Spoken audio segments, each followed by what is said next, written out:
Buenos días, hermanos y hermanas, bienvenidos un viernes más a la comunidad contigo. Es 16 de octubre y vamos a abrir nuestras Biblias para que el Señor hable a nuestro corazón.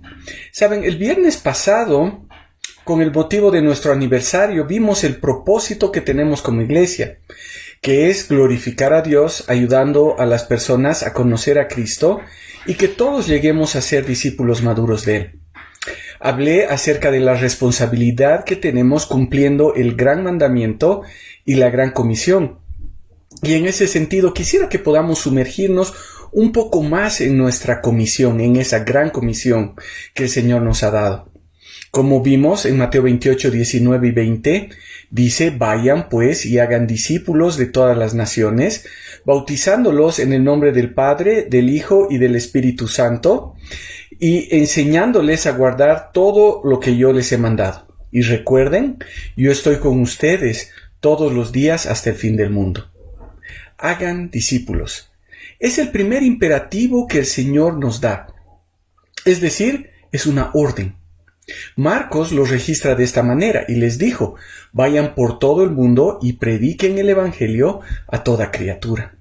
Dios nos ha llamado a ser discípulos, a predicar el Evangelio, a predicar las buenas nuevas de salvación, y eso tenemos que hacerlo en todo momento. Es algo que tenemos que hacer constantemente, como parte natural de nuestra vida como hijos de Dios. Entonces, ¿cuántas veces en lo que va del año hemos presentado el Evangelio a alguna persona? Y tal vez podríamos alegar a nuestro favor que con esto de la cuarentena, primero que era rígida y luego flexible, se nos ha hecho imposible poder hablar de la salvación a las personas. Pero hermanos, seamos sinceros. En este tiempo, el Señor ha permitido que las personas estén más abiertas a escuchar de su palabra. Incluso seguro nos han preguntado acerca de nuestra fe.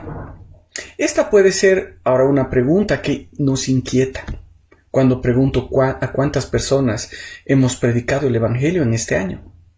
Pero al mismo tiempo nos puede mostrar cuán obedientes estamos siendo a nuestro Padre y también cuánto del amor que el Señor nos ha dado estamos reflejando nosotros a las personas que están andando sin Cristo, sabiendo cuál es el destino que ellos tienen y que nosotros tal vez no estamos haciendo nada. Entonces, ¿por qué deberíamos predicar el Evangelio? Saben, hay un pasaje que me ha desafiado como hijo de Dios para cumplir con la gran comisión. Está en Romanos 10, en los versículos del 13 al 15, y la palabra dice: porque todo aquel que invoque el nombre del Señor será salvo. ¿Cómo pues invocarán a aquel en quien no han creído? ¿Y cómo creerán en aquel de quien no han oído? ¿Y cómo oirán sin haber quien les predique? ¿Y cómo predicarán si no son enviados? Tal como está escrito: cuán hermosos son los pies de los que anuncian el Evangelio del bien. Dice la palabra: todo el que invoque el nombre del Señor será salvo. Esta es una frase que debemos entenderla en todo el contexto que Pablo está dando.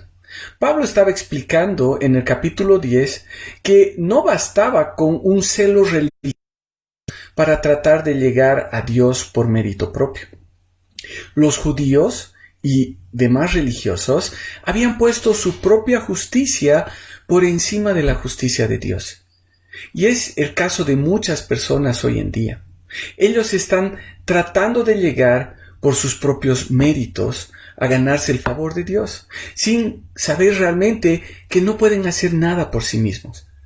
Entonces Pablo dice en el versículo 9 del mismo capítulo de Romanos 10, que si confiesas con tu boca que Jesús es el Señor y crees en tu corazón que Dios lo resucitó de entre los muertos, serás salvo. Saben, la única forma de llegar a obtener la salvación es confesar con nuestra boca que Jesús es el Señor y creer en nuestro corazón que Él está vivo y no es simplemente una historia del pasado, una historia fantástica. Las personas que reciben salvación son personas que han entendido de una forma clara el mensaje de las buenas noticias, ese evangelio. Son personas que primero se han dado cuenta de su condición de estar separados de Dios. Segundo, que en sus propias fuerzas no pueden alcanzar la justicia que Dios demanda de nosotros. Y son personas, tercero, que han entendido que Jesús ha venido a pagar el precio por nuestra injusticia, por nuestro pecado, y lo ha hecho con su propia vida, derramando su sangre en la cruz, recibiendo el castigo que nosotros debíamos recibir. Es decir, una persona recibe la salvación, una persona invoca el nombre del Señor cuando ha comprendido el mensaje del Evangelio. En ese punto, Pablo hace varias preguntas en el pasaje que hemos leído de Romanos 10. Y dice, entonces, ¿cómo pues van a invocar a aquel en cual no han creído? ¿Cómo pueden invocar a una persona, a un Dios que no conocen, a un Dios desconocido? Muchas personas dicen, creo en Dios. Pero ¿en qué Dios creen? ¿Es el Dios de la Biblia? ¿Es el Dios Salvador? Tal vez pueden creer en un Dios que busca en ellos obra, sacrificio, obediencia para darles salvación, un Dios que es puro amor. Pero tal vez el Dios en el que creen no es un Dios justo. Tal vez es un Dios permisivo, pero tal vez a la vez es un Dios tirano. ¿Acaso ese es el Dios de la Biblia? No invocan al Dios de la Biblia. ¿Saben por qué? Porque no le conocen ni creen en Él. Creen en un Dios completamente diferente. Y por eso no pueden invocar al verdadero Dios de la salvación. Ahora, la segunda pregunta dice, ¿y cómo van a creer en aquel de quien no han oído? ¿Cómo van a creer en el Dios verdadero si nunca han oído de Él? Es seguro que las personas han escuchado algo acerca de Dios, pero ¿habrán escuchado acerca del Dios verdadero?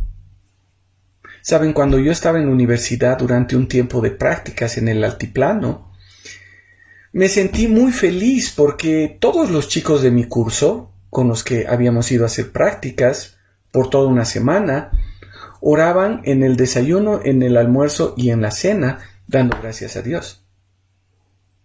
Y he escuchado mucha gente que se siente feliz porque ven que sus amigos han comenzado a orar dando gracias a Dios por los alimentos. Y pensamos que es un gran avance. Pero la pregunta que me hago, 27 años después de lo que sucedió con los chicos de mi curso, ¿será que les comuniqué el mensaje del Evangelio? ¿Será que les presenté al verdadero Dios? ¿A quiénes estaban orando estas personas? Y mi pregunta se hace más grande cuando veo que después de todo este tiempo, casi el 90% de ellos no creyeron, no invocaron el nombre del Señor. Y pienso que puede ser que realmente no oyeron del verdadero Dios. Y me da mucha pena. ¿Cómo creerán en aquel de quien no han oído? Y esa pregunta pone una gran responsabilidad en mí en dos sentidos. ¿Saben? Porque primero tengo que predicar el Evangelio. Porque eso lleva a Pablo a hacernos la siguiente pregunta. ¿Cómo oirán sin haber quien les predique? Si no predico al verdadero Dios, ¿cómo van a enterarse esas personas del verdadero Evangelio? La única forma en que una persona pueda proclamar el nombre de Dios va a ser si alguien le predica el Evangelio. Ahora, he escuchado de muchas personas que hay en el Medio Oriente una tendencia de decir que se está conociendo a Cristo a través de los sueños. Muchos dicen que Cristo se está presentando en los sueños para que ellos puedan recibirle. Y yo les digo que puede ser una afirmación sumamente peligrosa, porque va a comenzar a quitar la responsabilidad de nosotros y la va a dejar en Cristo. Cuando Pablo estaba escribiendo a los romanos, claramente muestra que la forma en que una persona puede recibir a Cristo en su corazón, que pueda invocar el nombre del Señor, es si ha oído la predicación del mensaje. Entonces, sencillamente no va a poder invocar a alguien en quien no cree, y no va a creer en alguien de quien no ha oído, y no va a oír si nosotros no estamos para predicar. Es nuestra responsabilidad predicar el Evangelio, predicar a Cristo. Por eso en Romanos 10:17 dice: por esto la fe es por el oír, y el oír por la palabra de Cristo. No hay otra forma. Solo predicando el Evangelio. Hermanos, si no predicamos el Evangelio, las personas no van a conocer a Cristo. Y si no conocen a Cristo, van a seguir en la misma condición de pecadores separados de Dios. Entonces, como decía, primero debemos predicar el Evangelio. Pero segundo, la responsabilidad que tenemos es que tenemos que predicar el verdadero Evangelio. Tengo esa responsabilidad. No basta con decir a las personas: Dios te ama, o con presentarles palabras que suenan cristianas. Seguramente que las personas han escuchado en algún momento algo que aparentemente suena al Evangelio. Hoy en día se predican muchos mensajes que muestran a un Dios que quiere darnos riqueza, que quiere sanar a los enfermos, que tal vez se manifiesta a través de su espíritu de formas muy innovadoras y diferentes a lo que dice la palabra. Ahora, ¿es acaso a ese Dios que yo tengo que presentar? ¿Es el Dios que yo tengo en mi cabeza al que tengo que predicar? Hermanos, tenemos que predicar no al Dios que tengo en mi cabeza. Tenemos que predicar al Dios de la Biblia. Y para hacerlo de forma responsable, tenemos que esforzarnos para que cada día lo conozcamos más. Y como dice también Romanos, nuestro entendimiento sea renovado, para que podamos conocer a ese Dios verdadero y para que podamos presentar a ese Dios verdadero.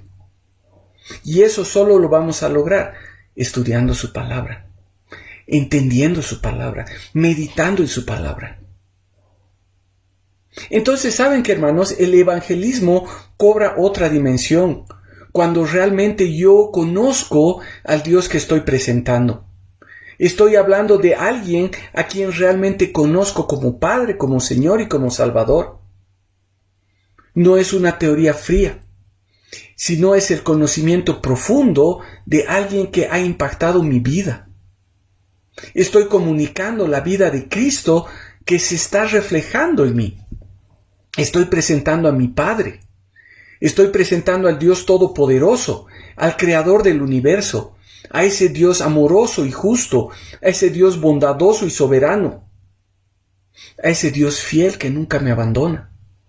Estoy presentando a mi Señor y Salvador, que es dueño de mi vida, porque la ha comprado con su sangre y me ha justificado a través de su sacrificio en la cruz.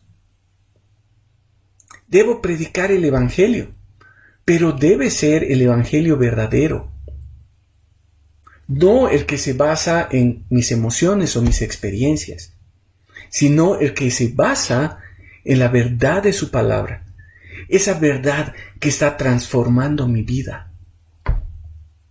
Y la siguiente pregunta dice: ¿y cómo predicarán si no son enviados? Saben, como iglesia tenemos siempre el afán de alentar a cada uno de los miembros a cada uno de los hijos de Dios a predicar el Evangelio, las buenas nuevas de salvación, para que todas las personas de su entorno puedan conocer de Jesús. Y si el Señor va a conocerle de forma personal. Ese es el desafío que el Señor pone delante de nosotros. Pablo hace referencia a Isaías 52:7 cuando dice: cuán hermosos son los pies de los que anuncian la paz, los que anuncian las buenas nuevas. Hermanos, Dios realmente ve con agrado el deseo de servirle, de obedecerle, llevando ese mensaje de salvación a las personas. Qué hermoso es ver a los hermanos consumidos por ese amor de Dios, expresando a sus semejantes ese amor, porque les están llevando las buenas nuevas de salvación. Hermanos, que este desafío sea un aliciente para que el Señor en algún momento vea nuestros pies como hermosos, porque estamos llevando el mensaje de salvación, esas buenas nuevas de nuestro Señor, a los demás. Vamos a orar. Padre amado, te damos gracias por el tiempo que tú nos das. Padre, te damos gracias porque tú en tu palabra nos muestras qué es lo que quieres que nosotros hagamos. Y te damos gracias, Señor, porque tú primero nos has alcanzado con salvación y quieres que nosotros podamos predicar de esa salvación a otras personas. Te pedimos, Señor, que tú nos ayudes en esta labor y que, Padre, pongas fuego en nuestro corazón para poder compartir estas palabras que van a llevar a las personas a vida eterna. Te damos gracias, Señor, en el nombre de tu Hijo amado. Amén. Bueno, la próxima semana vamos a seguir hablando acerca de nuestro propósito como iglesia y como hijos de Dios. Que el Señor les bendiga y que tengan un buen día.